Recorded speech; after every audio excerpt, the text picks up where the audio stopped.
Pues este es el programa En Diálogo con los Medievales, producido por el doctor Gonzalo Soto y por José Guillermo Ángel.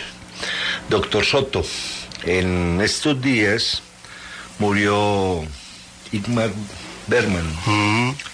Ingmar Bergman, además pues que revoluciona el cine, es uno de los hombres que más contenido le da a los guiones. Va a ser muy conocido por una película que se llama El Séptimo Sello. El Séptimo Sello realmente es una película medieval, o da razón del medioevo, y da razón de uno de los problemas graves que es la duración de la vida. ¿Cuánto dura la vida? Entonces, en esa jugada de ajedrez que se presenta en la película entre la muerte y el caballero, se plantea que prácticamente el día de la muerte es un día al azar. Depende de la jugada que me haga la muerte. Entonces yo pasaré mi vida defendiéndome de la muerte hasta que la muerte me hace alguna jugada en jaque mate y yo desaparezco. Entonces eso me hacía pensar, doctor Soto, en un lindo programa, y es hablar de esa simbología de la muerte en el medioevo. Ya. ¿Qué significa todo eso? Porque hoy en día nosotros casi que la estamos burlando porque creemos que con pastillas, inyecciones nos liberamos, pero realmente hay un sentido real de la muerte. Yo creo que está muy bien especificado la Edad Media. Entonces ya usted nos dirá. A ver, independiente del Séptimo Sello, recuerden que Bergman tiene películas en donde el problema, llamémoslo así, hombre Dios, fue muy reflexionado, al lado de ese otro que siempre lo preocupó, la sexualidad como experiencia límite. En ese contexto, películas como Persona o como A través de un espejo, Alexander y Alexandra. Exacto, también la recreación e interpretación que él hace del mito de la caída original. Fresas salvajes. Fresas salvajes, etcétera, etcétera. Creo que Bergman, al fin y al cabo sueco, y dentro de Suecia, por lo menos a mi manera de ver, toda esa influencia tan radical del protestantismo y de ese protestantismo contra el cual, dijéramos de alguna manera, él siempre quiso, entre comillas, zafarse, o por lo menos ponerlo en paréntesis, pues le proporcionaron también temáticas para estos líos sobre hombre, mundo, Dios, la sexualidad y en concreto la muerte. Que en esa película que anotaste, El Séptimo Sello, pues una de las escenas más celebradas en la cinematografía de todos los tiempos es ese juego de ajedrez entre el caballero y la muerte, y de alguna manera viene pues obviamente la metáfora del juego de ajedrez, viene de alguna manera el problema del azar, el problema de la casualidad, que de alguna manera también están atados al problema de la causalidad, al problema de la teleología, y si la historia en una u otra forma tiene, si se puede decir así, una teleología, o simple y llanamente ante esa experiencia radical de la muerte, todo es azaroso en el sentido de casual, y por lo mismo, al jugar uno, y entre comillas evitar entrar en contacto con la muerte, pues necesariamente la muerte aparece. Yo siempre pienso en ese cuento de las 1001 noches, que el protagonista, por de alguna manera escapar a la muerte, viene a Bagdad y sale para Samarcanda. Claro. Y entonces la muerte llega a Bagdad y él, no recuerdo si era el emir o qué, le dice: ¿y tú por qué estás aquí? Porque parto para Samarcanda. Claro. Y entonces volvemos, dijéramos, como a lo mismo del séptimo sello. A ver, doctor Soto, abriendo un pequeño paréntesis, me acordé de Leibniz, que al hablar de la mónada y de los seres perfectos que salen de la mónada, también decía que Dios había creado el mundo como en un juego de ajedrez. Sí. El problema es que, claro, como en el juego de ajedrez uno puede entrar con las reglas y a través de las reglas puede fijarle causalidades a la jugada y puede de alguna manera prevenir, y si se puede decir así, legalizar lo que va a venir. Sin embargo, el ajedrez, a pesar de que se juegue con todas estas reglas, sin embargo, tiene también esas jugadas fortuitas, tiene también esas jugadas casuales. Entonces esa metáfora del caballero y la muerte jugando combina la causalidad con la casualidad, combinan, dijéramos, la causa eficiente con lo otro que se le sale a la causa eficiente, combina el principio de razón suficiente, para decirlo en términos de Leibniz, con el principio de sin razón es suficiente, o para decirlo con Aristóteles, combina el principio del tercer excluido con el principio del tercer incluido. Entonces, aunque el caballero, entre comillas, pretenda ganarle a la muerte, y la muerte de alguna manera no es que pretenda ganarle al caballero, sabe que va a ganarle al caballero, toda la película va desarrollándose bajo ese juego de determinismos, y si se puede decir azarismo, bajo ese juego de encuentros fortuitos y encuentros causales, bajo ese juego de una sombra que de alguna manera luminosamente recorre toda la vida, la obra y el pensamiento de no solo, dijéramos, del protagonista de la película, sino todos los que intervienen en la película. Yo creo que esto, por lo menos, y yo no voy a hablar de la cultura judaico-cristiana porque a veces tiene entre nosotros hoy una connotación muy peyorativa, como si fuera, dijéramos, la mala de la película, la mala del paseo, y que por lo tanto ojalá nec nominetur in vobis, como diría pues San Pablo, ni sea nombrado entre vosotros. Pero en la tradición, llamémosla así, surgida de la Biblia hebrea y después de lo que los cristianos han llamado el Antiguo y el Nuevo Testamento, pues aunque obviamente el texto del Génesis no fue escrito tal como hoy lo leemos, hoy se sabe que probablemente el Pentateuco es una organización hecha en el siglo VI, probablemente antes de Cristo, de un mundo de tradiciones sacerdotales, deuteronómicas, eloístas, yavistas, leyes de santidad, etcétera, etcétera.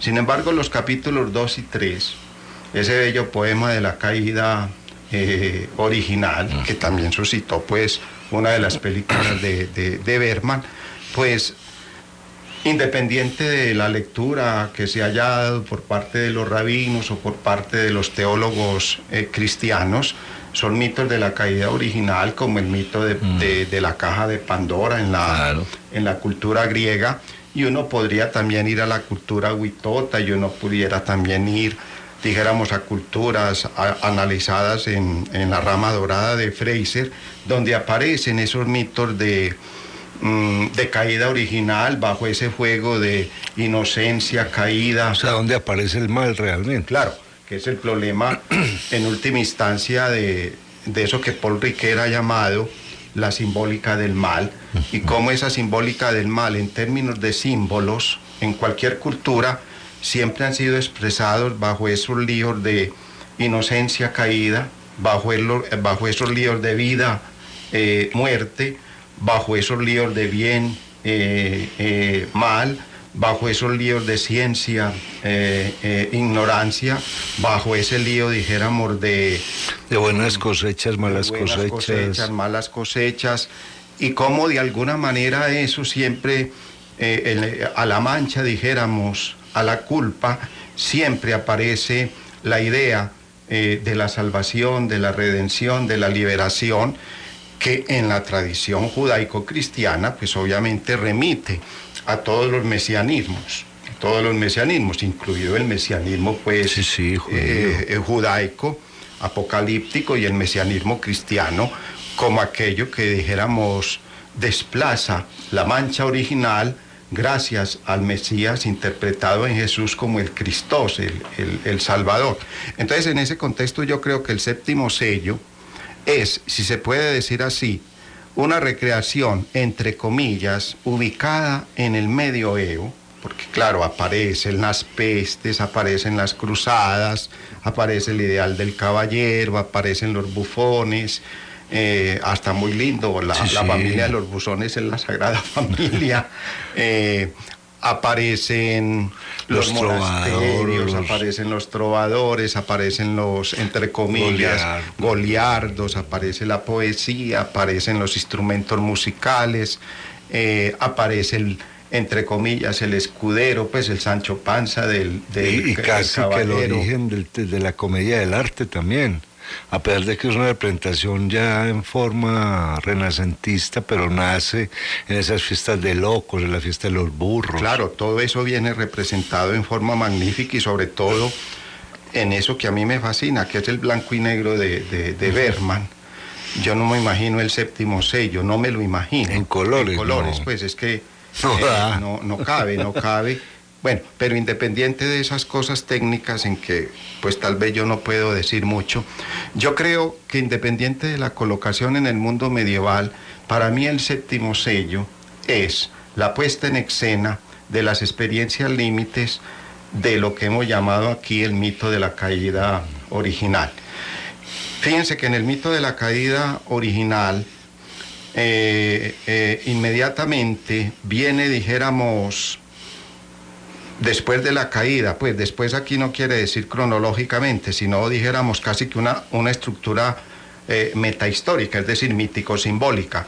Inmediatamente a la caída le sucede, 1, la muerte, polvo eres y en polvo te has de convertir. 2, el malestar, no el trabajo, sino el malestar en el trabajo. Ya la tierra no produce, dijéramos, la alimentación, sino que uno tiene que hacerle a la tierra rentable esa producción a través del sudor. Entonces ganarás el pan con el sudor de tu frente, que no es de ninguna manera un desprecio del trabajo, sino que es de nuevo lo que sí expresa el mito de la edad de oro, y después a la edad de oro le viene la otra edad. Entonces en la edad de oro hay abundancia, los frutos caen. Ya no hay el país de jauja. Claro. Entonces en ese contexto, al lado de polvo eres y en polvo te has de convertir, viene, dijéramos, la edad de oro viene sustituida por una edad de hierro en donde hay que trabajar. Y para trabajar, obviamente, implica que se perdió la abundancia, que todo se volvió, pues, desierto, cardos, etcétera, etcétera. Entonces esa edad de hierro también implica peleas por la tierra. Entonces aparece... Claro, después viene el mito de Abel y Caín, después viene el enfrentamiento entre las tribus y después viene el enfrentamiento de todos contra todos con el mito de la torre de Babel. Entonces, en ese contexto, la caída original suscita la muerte, suscita la edad de hierro, suscita el enfrentamiento, dijéramos, fratricida, suscita el enfrentamiento tribal y después suscita el enfrentamiento entre todas las culturas. Además de eso, es decir, la muerte, la edad de hierro, con todas las consecuencias que eso tiene respecto a la edad de oro, como dijéramos, cornucopia y abundancia. Fijémonos que aparece lo otro tan complicado, qué hacer con la sexualidad, cómo manejar la sexualidad. Entonces también la experiencia límite de la sexualidad, y al lado de la sexualidad, de la muerte, de la edad de hierro, viene lo otro, la enfermedad, el dolor. Conclusión, el séptimo sello, recreando en términos, dijéramos, históricos, una estructura simbólica metahistórica, estoy hablando lenguaje puramente riqueriano. Los símbolos, en tanto mitos, más que, dijéramos, momentos históricos de una cultura, son estructuras simbólicas de la humanidad, como lo había también Levi Strauss trabajado. El mito es una estructura. Y Jung, incluso en cierta manera, la rama dorada, independiente de la teleología, pues de que había que salir del mito para que llegara ya la ciencia y dijéramos esos pueblos entre comillas primitivos surgieran de esa ignorancia mítica, pues hemos visto que todos los mitos siempre apuntan a esos mitos de caída bajo esa cuádruple raíz: la muerte, la enfermedad, la sexualidad. Y bueno, llamémoslo así el trabajo, pero el trabajo en el sentido de la edad de hierro, con todo lo que eso suscita. Ahora, es conveniente de pronto, doctor Soto, anotar que cuando está hablando de la sexualidad estamos hablando del Eros y el Thanatos. Claro. O sea, es un enfrentamiento entre dos fuerzas que se anulan. Incluso Paul Ricoeur, pues estamos haciendo varias intertextualidades, pero bueno, ese es el diálogo. Paul Ricoeur, una vez que había escrito lo que él llamó un poco esa fenomenología de la voluntad, en lo voluntario y lo involuntario, y después en finitud y culpabilidad, en donde en una u otra forma dice que para analizar, si se puede decir así, la estructura del mal, uno no puede prescindir de los mitos y los símbolos, y eso lo lleva a estudiar esto que hemos llamado aquí los mitos de la caída, entre ellos pues el mito judaico cristiano. Paul Ricoeur después entra a estudiar la culpa y la caída desde ese ensayo dedicado a Freud, en donde dijéramos la culpabilidad es sometida, no dijéramos a un análisis mítico en términos de estructura simbólica, sino un análisis científico en términos de psicoanálisis, y la culpa se transforma en complejo de Edipo, por decir alguna cosa. Paul Ricoeur dándose, dijéramos, cuenta de cómo incluso transformada la culpa en complejo de Edipo y castración y todo lo habido y por haber, sin embargo, hay como un remanente, un residuo metahistórico de esas 4 experiencias límites de todos los mitos de caída. No hay cultura, incluso odierna, que no medite sobre el dolor, que no medite sobre la muerte, que no medite sobre la sexualidad y que no medite sobre lo que hemos llamado la edad de hierro, pues, es decir, el problema hoy de las éticas ecológicas, claro, es que obviamente se nos está acabando el planeta. Entonces, en ese contexto son estructuras metahistóricas, son símbolos no meramente culturales, sino símbolos, llamémoslos así, humanos.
En Radio Bolivariana, el doctor Gonzalo Soto Posada y el profesor José Guillermo Ángel están presentando En Diálogo con los Medievales.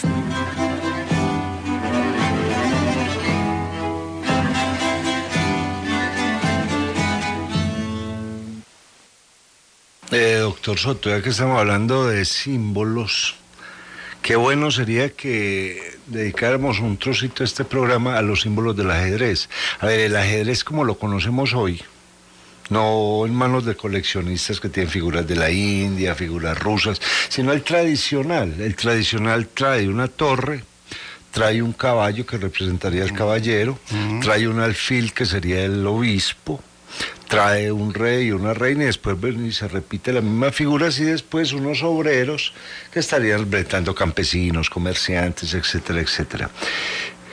¿Cómo se ve esa simbología de la Edad Media? ¿Qué papel cumple cada uno realmente? A ver, independiente de meternos, entre comillas, en los orígenes históricos y cómo penetra el juego del ajedrez sí. en las culturas ya orientales, ya occidentales, el juego del ajedrez, pues es que incluso termina con el jaque mate, que es la muerte, ¿no? Sí, claro. Es decir, es prácticamente pues casi que uno tiene que decir con el refrán popular: para todas las cosas hay remedio menos para la muerte. El juego del ajedrez termina con el jaque mate. Y todavía en italiano y en francés, no recuerdo las expresiones, se puede traducir el jaque mate como ajedrez en el sentido de me mataron. Me mataron, es decir, estoy en el tarro, pues, para decirlo de alguna manera. Qué embrollo. Entonces, en ese contexto, el juego del ajedrez, además dijéramos del jaque mate, además dijéramos de ese juego, necesariamente tiene también un simbolismo muy atado. Y ahí entro en diálogo con Dumézil. Dumézil, muy apreciado por Foucault. Georges Dumézil quizás ha sido el que nos ha proporcionado los mejores estudios sobre los mitos indoeuropeos. Y Georges Dumézil, independiente de que se comparta o no la tesis, dice que todas las sociedades indoeuropeas han sido estructuradas en 3 órdenes, que es lo que en el mundo medieval va a ser llamado oratores, los que oran; velatores, los que cuidan, es decir, en términos medievales serían los caballeros, la guerra; y laboratores, es decir, los que trabajan. Georges Dumézil hace, pues, por ejemplo, ese bello texto sobre los mitos indoeuropeos, Dumézil, perdón, sobre estos 3 órdenes. O sea, Dumézil descubre que en las sociedades tocadas por eso que hemos llamado, independiente de que sea una abstracción histórica o no, lo indoeuropeo, son sociedades estructuradas con base en esos 3 órdenes: los que oran, los que guerrean y los que trabajan para que aquellos anteriores puedan orar y puedan guerrear. Georges Dumézil dice cómo la sociedad medieval, en ese sentido, al estructurarse en oratores, velatores y laboratores, y en diálogo con Dumézil, dice que la sociedad medieval no está inventando, entre comillas, absolutamente nada. Y si uno lee la República Platónica, fijémonos que es lo mismo: el rey filósofo, los guerreros y los trabajadores. Claro. En donde el rey filósofo hace el papel de los oratores, los guerreros hacen el papel de los velatores y los trabajadores hacen el papel de los laboratores, incluso en una estructura, entre comillas, abstracta, como la de la República de Platón, parece que no es tan ideal. Es decir, simple y llanamente Platón está en una réplica, claro, en una metahistoria histórica que es la tradición indoeuropea. Vaya uno a la India, tenemos, dijéramos, las castas; vaya uno a la sociedad griega y pensemos en la república, entre comillas, ideal de Platón. Vaya uno a Roma, tiene los sacerdotes, tiene los guerreros y tiene los laboratores. Vaya uno a la Edad Media, e incluso Georges Dumézil, en esas analogías que, como hemos dicho, no son identidades históricas, dice que nuestra sociedad contemporánea también está estructurada en esos 3 órdenes. Está el poder de los intelectuales, oradores; el poder de los guerreros, bélico-militares; y el poder de los laboratores. Entonces, ni siquiera nuestra sociedad ha quitado las funciones del orar, las funciones del guerrear y las funciones del trabajar, solo que ya el orar es el intelectual, es decir, en términos fácticos es el poder de la universidad. No, y que nos quedó en el naipe, pues. Nos quedó hasta en el naipe como punto de referencia, pues, no solo lúdico, sino entre comillas indoeuropeo. Entonces, en esa perspectiva, me parece a mí que el simbolismo del ajedrez, simple y llanamente, es la expresión lúdica de una poética histórico-simbólica, que son las organizaciones indoeuropeas para efectos de organizar la vida social en quienes oran, en quienes trabajan y en quienes defienden.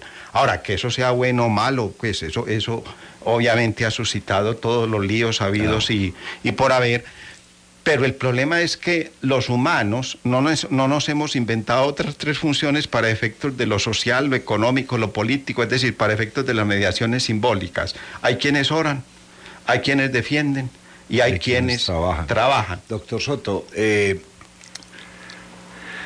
sobre la muerte hay como dos expresiones en la Edad Media. Hay uno que la admite, porque sabe que la peste lo va a matar, comamos y bebamos que mañana moriremos. Pero hay otro que la teme. ¿Cuál es más fuerte? ¿Los que temen morir o los que admiten morir de acuerdo a...? Pensemos en el séptimo sello. En el séptimo sello uno encuentra, dijéramos, como cotidianidad ante la muerte, en términos de vivencia, yo encontraría, pues en términos muy generales, las siguientes categorías.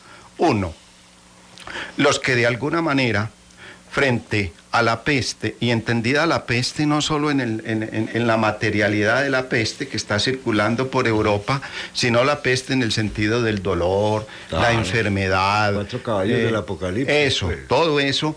Entonces, quienes frente a la cotidianidad de la peste, admiten la muerte como una condición de posibilidad para efectos de enfrentar la peste y para efectos de enfrentar la vida. Eso es claro, no solo en el séptimo sello, sino que uno lo puede, por ejemplo, rastrear en pensadores cristianos, rastrear en pensadores literarios, etcétera, etcétera. Segundo elemento, está, dijéramos, la muerte asumida, no dijéramos como la condición que de alguna manera lo lleva a uno a meditar sobre el sentido de la vida, que sería la primera cosa que sino lo que tú has narrado, vivamos y comamos, que mañana moriremos, entonces no nos preocupemos por cuándo vamos a morir, no nos preocupemos por el dolor, por la enfermedad, no nos preocupemos por, dijéramos, embutir esas experiencias límites en una reflexión metafísica, teológica, que por ejemplo da origen a escritos como De Contentu Mundi, sobre el olvido, el desprecio del mundo. Incluso ese papa a quien Hans Kuhn considera, dijéramos, como el gran papa de la cristiandad, pues papa aquí quiere decir el gran líder de la cristiandad medieval, que es Inocencio III, como doctor en teología, escribe un texto bajo la primera perspectiva de Contentu Mundi, sobre el olvido, sobre el desprecio del mundo, porque la condición humana está tocada por la miseria y por lo tanto esa miseria reflejada en la muerte y en el dolor y en la enfermedad y la peste nos lleva a meditar sobre el sentido de la vida. Eso es muy agustiniano también. Recuerden que Agustín en la Ciudad de Dios había dicho eso que alguna vez en algunos programas hemos dicho: la historia es jalonada por la ciudad de Dios o por la ciudad del hombre, pues por el enfrentamiento. ¿Y cómo se determina la ciudad de Dios? El amor a Dios hasta el olvido de sí. ¿Cómo se determina la ciudad del hombre? El amor a sí mismo hasta el olvido de Dios. De nuevo esa expresión contemptus. Además que es de los esenios. Claro, también todo eso viene por los esenios, entra también vía maniquea, entra vía zoroastra. En los cátaros está muy claro, los puros y los impuros. Bueno, La segunda actitud es la que uno encuentra en el trovador, es la que uno encuentra en el Goliardo, es la que uno encuentra en el Goliardo, el comamos y bebamos, cuya, dijéramos, metáfora más bella es la rueda de la fortuna. Sí, claro. Caror comienza, dijéramos, la musicalización de los Carmina Burana con ese poema y lo termina con ese poema, Fortuna, Imperatriz Mundi. Además los Carmina Burana tocan la peste, la guerra, el dolor y el amor. Claro. Lo que pasa es que no hacen meditaciones metafísicas en el sentido de Inocencio III, o de Agustín, o del desprecio del mundo, sino que, dada que la vida humana está tocada por la muerte, por el dolor y la enfermedad, si la rueda de la fortuna nos puso arriba, aprovechémosla, porque después nos puede poner abajo. Entonces, alegrémonos, como comienza también ese otro canto, gaudeamus igitur juvenes dum sumus, pues alegrémonos mientras somos jóvenes, vendrá la vejez y nos poseerá el humo de la tierra, es decir, la muerte. Entonces gaudeamos, alegrémonos. Además, me hace acordar, doctor Soto, de la carta del tarot que representa la rueda de la fortuna, que realmente tiene un demonio amarrado a la rueda, que es el que mueve la rueda. Claro, con todo ese simbolismo independiente de cómo interprete uno el tarot, aparece ese motivo tan goliárdico. Es la segunda actitud que uno encuentra en el séptimo sello. Tercera actitud, dado que la muerte está ahí, pero entre comillas, yo le puedo hacer la jugada, yo le puedo hacer la jugada, entonces vivamos la vida jugando a la vida, pero no a la muerte. Vivamos la vida jugando, ya no en el sentido goliárdico a la rueda de la fortuna, sino algo así como una teleología desde la cual yo pueda jugarle a la vida, pero haciéndole el quite a la muerte. Para darle alguna terminología, pues, cotidiana, no es el hedonismo radical del Goliardo, es el hedonismo cotidiano, es el hedonismo cotidiano. Un poco eso, pues, que decimos en el refrán popular, las rosas tienen espinas, pero también tienen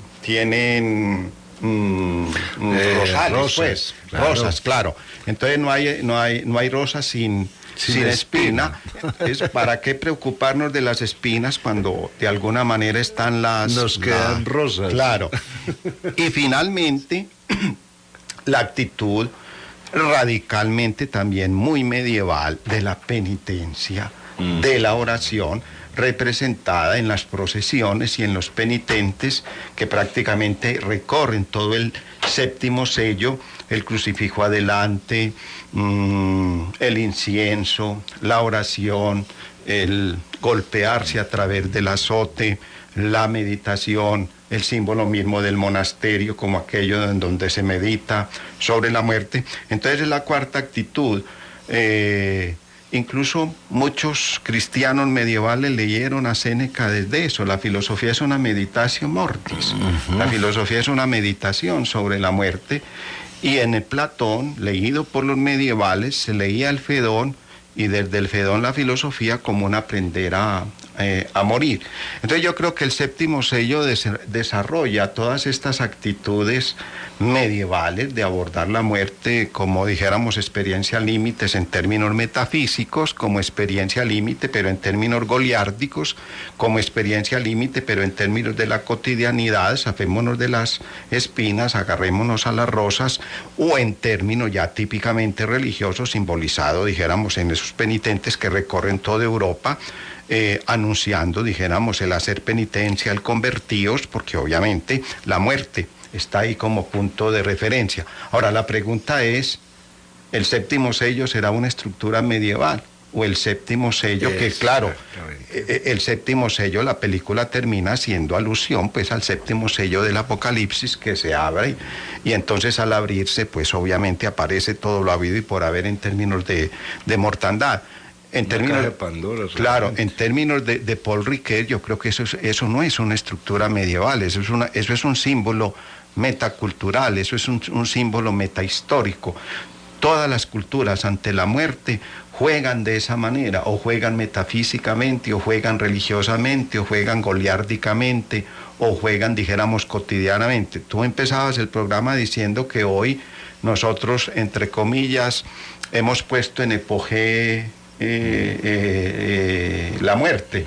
Incluso, pues, en nuestras culturas ya por ejemplo, no se procesa el duelo. Ya no estamos ritualizando. Ya no estamos ritualizando la muerte, ya entre comillas, el velorio como punto de referencia ha sido casi que... Sí, se hizo hace parte de otros negocios. De otros negocios. La misma cremación, etcétera, etcétera, pero son, dijéramos, respuestas ante la muerte, de la misma manera que metafísica y religiosamente uno meditaba sobre la muerte, haciendo de la vida una meditación metafísico-religiosa sobre la muerte, o goliárdica, y cotidianamente uno, entre comillas, ponía en paréntesis la muerte para efectos de, entre comillas, una asepsia vital, pues hoy también encontramos esas posibilidades. Claro, pero ahí hay una cosa, doctor Soto, y es que lo que yo veo del mundo moderno es que al muerto lo desaparecen. O sea, totalmente. O sea, casi que lo están llamando a uno para decir, mire, usted llora de tal hora a tal hora, porque después tiene que llegar otra vez llorando. Sí, sí. ¿Cierto? Entonces, a partir, y ahí es donde de pronto la Edad Media es rica, porque la Edad Media, que está cercana a la muerte por cualquier cosa, a una guerra, una gripa, lobos hambrientos, por cualquier cosa, al menos le dan una trascendencia al hecho de morir. Sí, la Edad Media convivió con la muerte, la Edad Media meditó la muerte, la Edad Media vivió la muerte, la Edad Media no escondió la muerte. Los goliardos no esconden la muerte. Los goliardos, frente a la muerte, dijéramos, ofrecen una alternativa desde la rueda de la fortuna. Nunca la Edad Media puso en paréntesis la muerte, nunca la Edad Media hizo una epogeo, una puesta en paréntesis de la muerte, nunca la Edad Media hizo una asepsia de la muerte, sí, nunca la Edad Media neutralizó la muerte. Colgaban a los criminales y ahí se podría. Pues además del sentido, entre comillas, ejemplarizante de la colgada de los criminales, era también otro signo concreto y específico para no entrar en esa neutralidad aséptica en torno a la muerte. Los cementerios pululaban en el mundo medieval, eso también era un punto de referencia. Además, con muchas historias con relación al muerto, que es lo que hace Philippe Arlés cuando empieza a narrar la muerte de un cementerio. Resulta que ahí se encuentra toda la cultura, porque está en las lápidas, en la forma como disponían los muertos.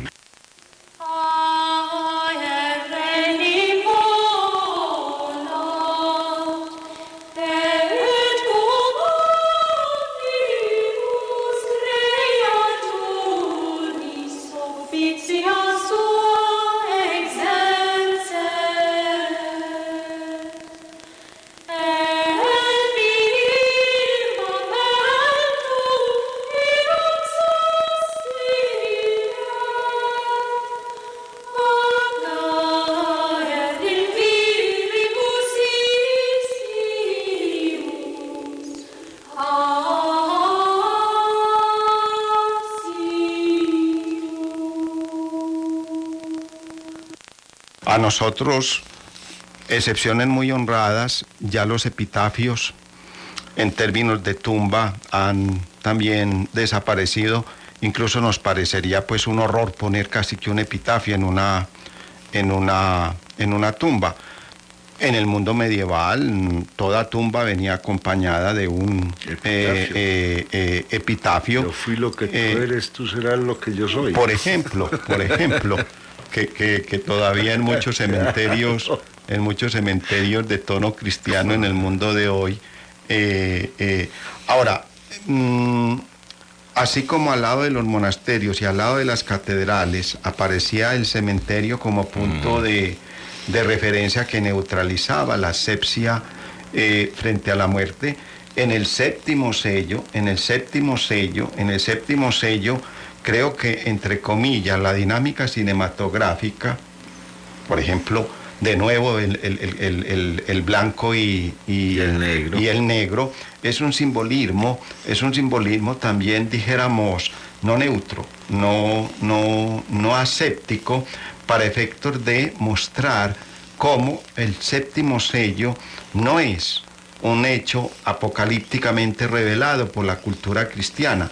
Todas las culturas tienen que abrir su séptimo sello. ¿Y cómo se abre ese séptimo sello? Aquí ya lo hemos comentado. El juego del ajedrez, la muerte, el caballero, la peste, el dolor, la enfermedad, frente a lo cual, al abrirse el séptimo sello, todas las culturas tienen que hacer el proceso de duelo por la apertura de ese séptimo sello. Nosotros hemos intentado no abrir el séptimo sello, nosotros hemos intentado no jugar al ajedrez entre el caballero y la muerte, y la paradoja es que hemos tenido que abrir el séptimo sello. No circulan las pestes, el SIDA, sí, no circulan las guerras, ya no hay pues ese paraíso de las democracias liberales sin guerras, eso ha caído de por medio. Circula la locura, circula la experiencia del Eros y del Tánatos, el malestar en la cultura de Freud, para mí sigue siendo un texto que si lo podríamos, dijéramos, leer a la luz del séptimo sello, muestra cómo toda la cultura juega con tensiones eróticas y con tensiones... Y la fisura del yo, pues. Las fisuras del yo.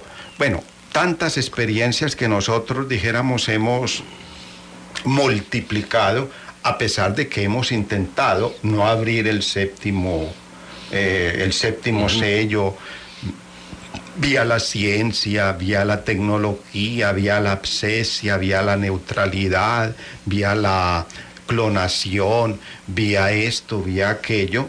Estamos abriendo el séptimo sello, eso se cuela, eso, dijéramos, de alguna manera es una condición humana. Que además sería la experiencia límite del miedo. Fuera de eso, no hemos abandonado el miedo, no hemos abandonado el terror, incluso hemos creado una categoría radical, el terrorismo, el terror al terror. No, y un enemigo medieval.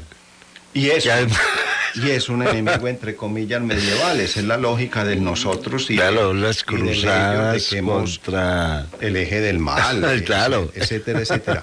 De modo que en ese contexto no hay cultura que no haya abierto el séptimo sello, por lo menos mientras la historia la sigamos protagonizando los hombres, porque, como decíamos en algún programa sobre Los Ángeles, obviamente en Los Ángeles, por lo menos los que no cayeron, porque ahí también tuvieron mito de la caída original con el Lucifer vuelto pues Satán, del que hablamos alguna vez, pero Lucifer no pierde, dijéramos, su condición angelical.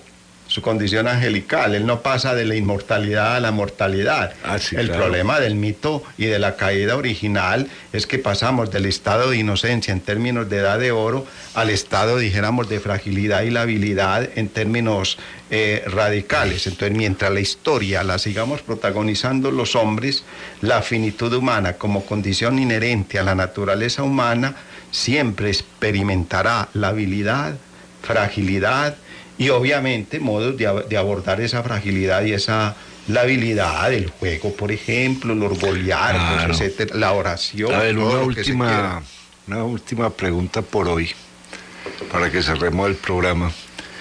A mí me ha parecido que la imaginería medieval tiene una imagen muy, muy interesante, y es la de las procesiones. Ya. ¿Cierto? Que no es una imagen aislada, sino un montón de personas juntas que siguen un camino. Y estas imágenes de las procesiones pues siempre ha sido como un símbolo claro de unión contra algo que daña a la comunidad, ¿cierto? Contra las sequías, contra la muerte, contra el enemigo, etcétera, etcétera. Se podría entender que es la Edad Media la que crea la comunidad de los justos. Ahora, yo no diría crea, sino que de alguna manera el mundo medieval pone el problema de esas experiencias límites, la muerte, el dolor, la enfermedad, la sexualidad, la edad de hierro, en términos, dijéramos, de lo que tú acabas pues, de llamar la comunidad de los justos. Eso, quien de alguna manera reflexiona eso es la ciudad de Dios de San Agustín, y no lo vamos a volver a repetir. Ahora, lo cierto del caso es que desde la ciudad de Dios se entiende la existencia humana como una peregrinación. Entonces una procesión en el mundo medieval era simple y llanamente la realización teatral de una concepción agustiniana. La vida como peregrinación tiene en la procesión como símbolo teatralmente dramatizado, para decirlo en términos pues rickerianos, la poética de la procesión. La poética de la procesión es la narración vital de la vida como peregrinación. Es eso. Entonces, el mundo medieval crea procesiones para todo tipo, dijéramos, de festividad, o para todo tipo de terrores. Hay procesiones para enfrentar la peste, hay procesiones para enfrentar las sequías, hay procesiones para enfrentar el éxito, o entre comillas, dijéramos, exorcizar el fracaso en la cruzada. Hay procesiones en la liturgia. Los benedictinos de Cluny fueron los que en una u otra forma arquitectónicamente nos distribuyeron las iglesias en naves. A eso se nos olvida, y recuerden casi siempre la tríada en términos de naves para efectos de las construcciones medievales, la nave central y las naves laterales, y obviamente los Cluny y después dijéramos el gótico hacen de la nave central el punto de la entrada y el punto de salida de la procesión, tanto en desfile hacia el altar, es decir, hacia la liturgia, como cuando la liturgia termina. Y en el séptimo sello, además de las procesiones de los flagelantes, además de las procesiones de los flagelantes, dijéramos, hay otros símbolos que remiten a ese sentido del peregrinaje y a ese sentido, dijéramos, de la vida como procesión y peregrinación. El mismo juego del ajedrez viene pensado como un peregrinaje. Sí, sí, claro. El mismo, dijéramos, la misma dinámica del caballero y del escudero viene pensada como un peregrinaje en términos, dijéramos, a la salvación vía la cruzada.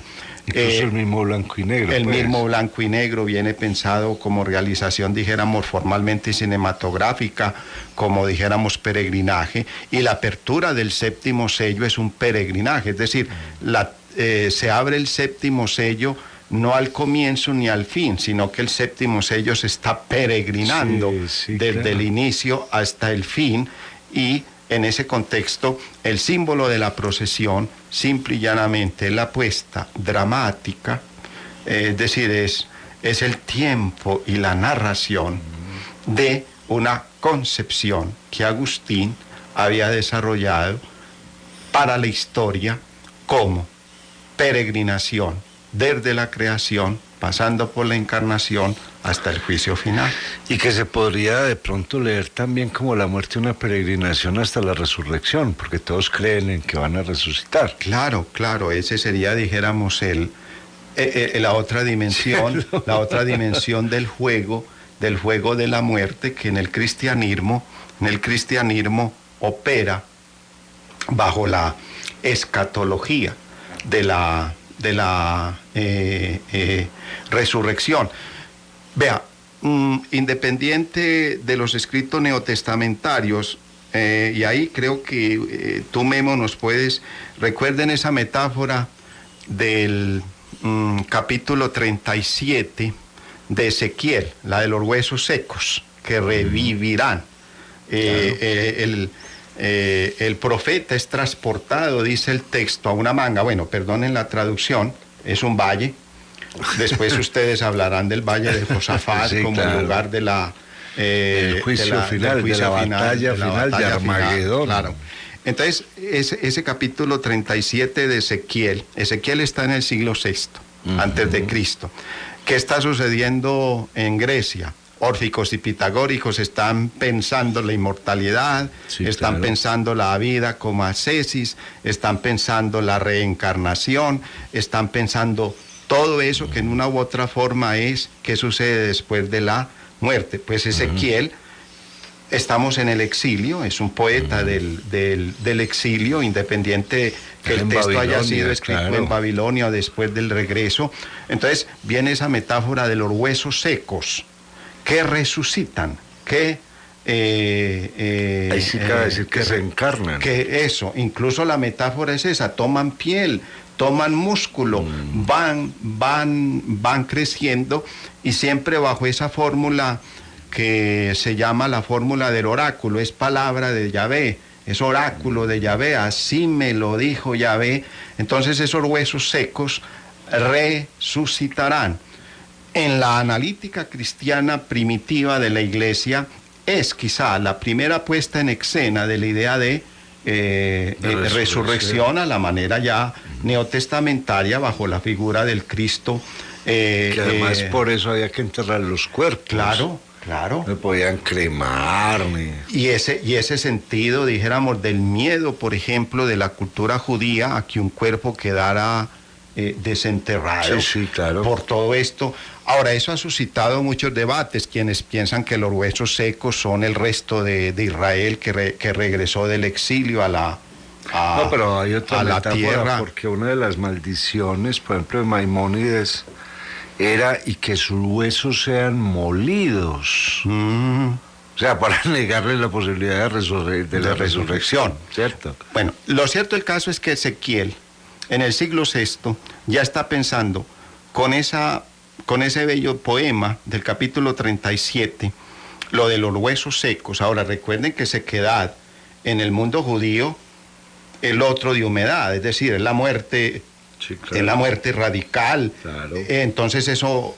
claro, hay que empatarlo con el relato del Génesis. En el caos originario habitaba el vacío, habitaba el abismo, habitaba la sequedad, y después, gracias a la humedad, vino la creación, vino la vida.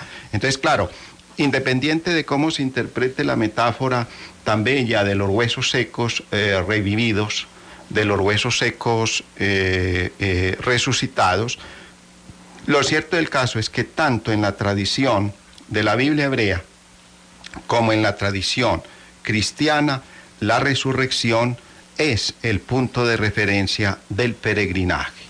La resurrección es el punto de referencia de la muerte. En otras palabras, donde hay muerte, hay vida. Y en el texto bíblico neotestamentario, si el grano de trigo no muere, obviamente no produce, claro, absolutamente nada. En Ezequiel es esa bella metáfora de los huesos secos que revivirán. Es la experiencia del místico. Sin vida no hay muerte, sin muerte no hay vida, y que siempre viene expresada por el oxímoron. Muero, pues, lo de Santa Teresa. Vivo porque, etcétera, etcétera, y tanta cosa Vivo espero porque que no muero, porque no muero, etcétera, etcétera. Entonces, en ese contexto, hasta el místico experimenta la muerte como un punto de peregrinaje a la vida, y la vida como un punto de peregrinaje a la muerte.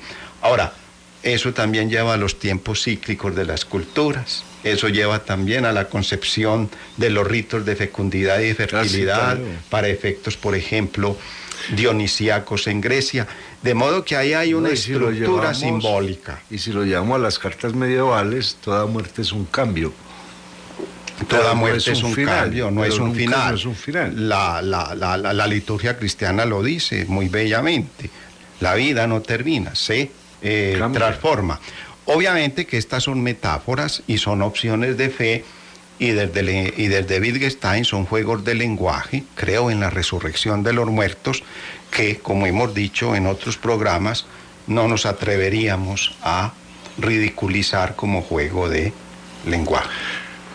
Bueno, doctor Soto, Bueno, creo que fue Memo, una buena disquisición sobre un lo que empezó homenaje, siendo una película. un homenaje a, entre A comillas, un Ingmar homenaje Bergman. a Bergman, que a través de esto vive a pesar de estar muerto.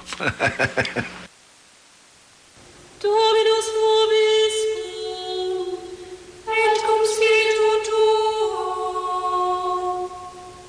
Da nobis quesumus Domini Deus noster, sanctorum virginum et martyrum tuorum Ursula et Tatianum eius palmus insensabili devotione venerari, ut quas dignamente non possumus celebrare, omnibus saltum frequentemus obsequiis.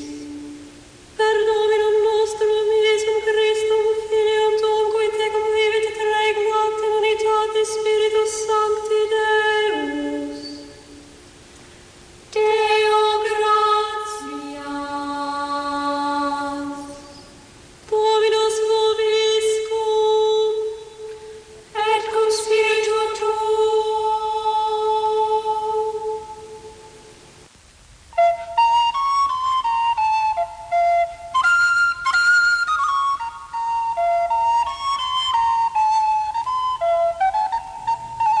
En Radio Bolivariana, Buzón Poético, breve espacio para el deleite sonoro con la palabra, el sentido y el silencio, a cargo de la Facultad de Estudios Literarios de la Universidad Pontificia Bolivariana. Lectura y selección, María Clemencia Sánchez.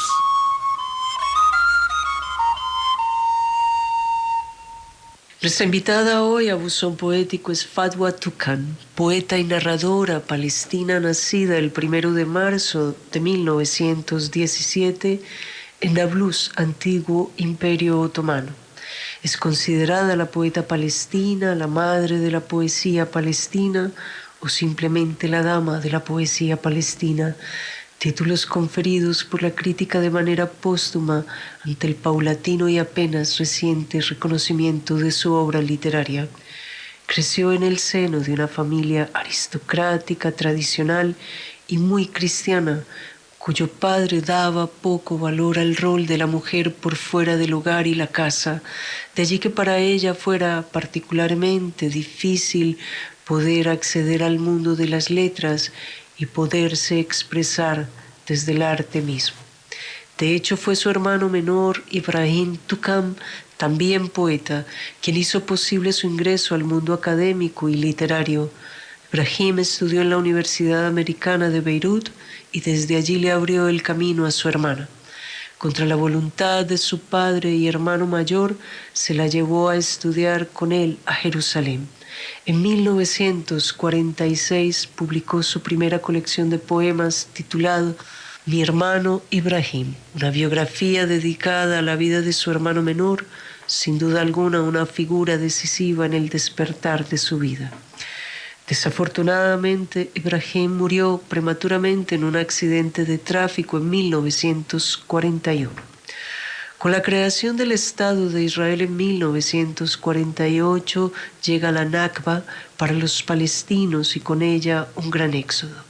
Esta diáspora de su pueblo se convirtió en el inicio de la conciencia política de Fadwa Tuqan en su experiencia poética.